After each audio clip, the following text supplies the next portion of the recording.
இனிமையான நண்பர்களே, அன்புள்ளம் கொண்ட சொந்தங்களே, அனைவருக்கும் வணக்கம். பாட்டாளி மக்கள் கட்சியினுடைய சட்டமன்ற உறுப்பினரிடம் பேரம் பேசிய தமிழக திமுக அமைச்சர்கள்.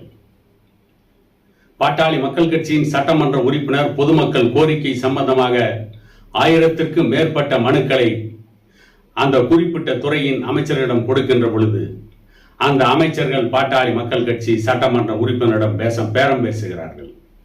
அந்த பேரத்தின் அடிப்படையில் எங்களுக்கு நீ இதை செய்தால் உங்களுக்கு நான் இதை செய்து கொடுப்பேன், என்னுடைய தனி செயலாளர் பர்சனல் செக்ரட்டரியை போய் பாருங்கள் என்று சட்டமன்ற உறுப்பினரை உதாசீனப்படுத்துகிறார்கள். இத்தனைக்கும் பாட்டாளி மக்கள் கட்சியினுடைய சட்டமன்ற உறுப்பினர்கள் மக்களால் தேர்ந்தெடுக்கப்பட்ட உறுப்பினர். அதில் முக்கியமானவர் சேலம் மேற்கு சட்டமன்ற தொகுதியின் உறுப்பினராக இருக்கின்ற அருள் அவர்கள். அருள் அவர்கள் பெருவாரியான வாக்குகள் வித்தியாசத்திலே 2021ஆம் ஆண்டு நடைபெற்ற தேர்தலிலே வெற்றி பெற்றவர். அந்த பகுதியில் மக்கள் நலன் சார்ந்த பணிகளில் சுணக்கம் இல்லாமல் செயல்படுபவர். அந்த சட்டமன்ற தொகுதியில் மக்களுக்கு எந்த இடத்தில் பிரச்சனை என்றாலும் உடனடியாக அந்த இடத்திலே போய் நின்று அந்த மக்கள் பிரச்சனைகளுக்கு தீர்வு காண்பதற்கு தொடர்ந்து செயல்படுபவர். ஒரு டாஸ்மாக் மதுபான கடையை மூட வேண்டும் என்று போராட்டம் நடத்தினார். கோவிலே நடைபெற்ற பிரச்சனைகளுக்கு எதிராக போராடினார். இப்படி மக்கள் நலன் சார்ந்து தொடர்ந்து போராடுகின்ற பாட்டாளி மக்கள் கட்சியினுடைய சட்டமன்ற உறுப்பினர் அருள் அவர்களுக்கே இந்த நிலைமை என்றால், அமைச்சர்களை சந்தித்து அவர் தனக்காக எதையும் கேட்கவில்லை. அந்த தொகுதியிலே இருக்கின்ற மக்கள் பிரச்சனைகள், அந்த மக்கள் நல பிரச்சனைகளுக்கு தீர்வு காண்பதற்காக அவர்கள் கொடுத்த மனுக்கள், அந்த மனுக்களை குறிப்பிட்ட துறை சார்ந்த அமைச்சரிடம் கூறுகின்ற பொழுது ஒரு சில அமைச்சர்களை விட மற்ற அமைச்சர்கள் உதாசீனப்படுத்துகிறார்கள்.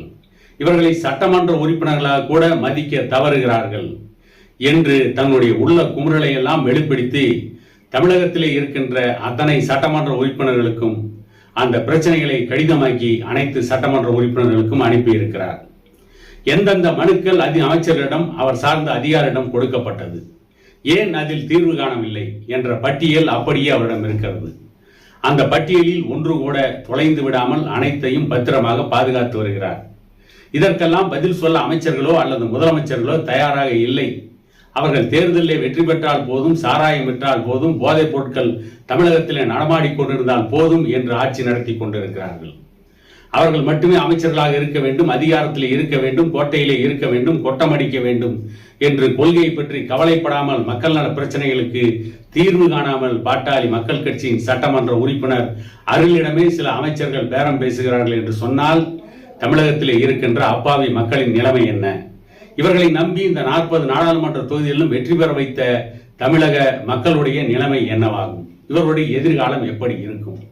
கேட்டால் நாங்கள் ஜனநாயகவாதிகள் என்கிறார்கள், பெரியாரின் பேரன்கள் என்கிறார்கள், தமிழகத்திலே பாரதிய ஜனதா கட்சி கால் ஒன்றக்கூடாது, பாட்டாளி மக்கள் கட்சி வளரக்கூடாது என்று சொல்கிறார்கள். பாட்டாளி மக்கள் கட்சி வளரக்கூடாது, பாரதிய ஜனதா கட்சி வளரக்கூடாது என்று சொன்னால் மக்கள் நல பிரச்சனையில் உடனடியாக விரைந்து தீர்வு காண வேண்டும், மக்களுக்காக இந்த அரசு தொடர்ந்து செயல்பட்டு இருக்க வேண்டும். அதை விடுத்துவிட்டு பாட்டாளி மக்கள் கட்சி சட்டமன்ற உறுப்பினர் கொடுக்கின்ற கோரிக்கைகளை நிராகரித்துவிட்டு அதன் மூலம் அந்த தொகுதியில் பாட்டாளி மக்கள் கட்சியின் சட்டமன்ற உறுப்பினர் பெயருக்கு அவப்பெயரை ஏற்படுத்தி அடுத்த தேர்தலில் பாட்டாளி மக்கள் கட்சி அந்த தேர்தலில் வென்றுவிடக் கூடாது என்பதிலே திமுக குறியாக செயல்படுகிறது. இதைத்தான் மற்ற எதிர்க்கட்சிகள் இருக்கின்ற அத்தனை சட்டமன்ற தொகுதிகளிலும் திமுக செய்து கொண்டிருக்கிறது. தொடர்ந்து இதைத்தான் திமுக காலம் காலமாக செய்து கொண்டிருக்கிறது.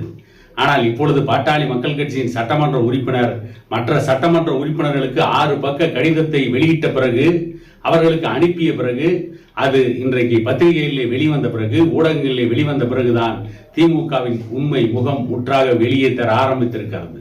திமுக அமைச்சர்கள் எவ்வளவு மோசமாக செயல்பட்டு கொண்டிருக்கிறார்கள், எப்படி மக்களை உதாசீனப்படுத்துகிறார்கள் என்பதற்கு இவையெல்லாம் ஒரு மிகப்பெரிய சான்றுகள் என கூறிக்கொண்டு இன்னொரு காணொலியில் உங்களை சந்திக்கும் வரை உங்களிடமிருந்து விடைபெறுவது உங்கள் எடப்பாடி துரைசாமி.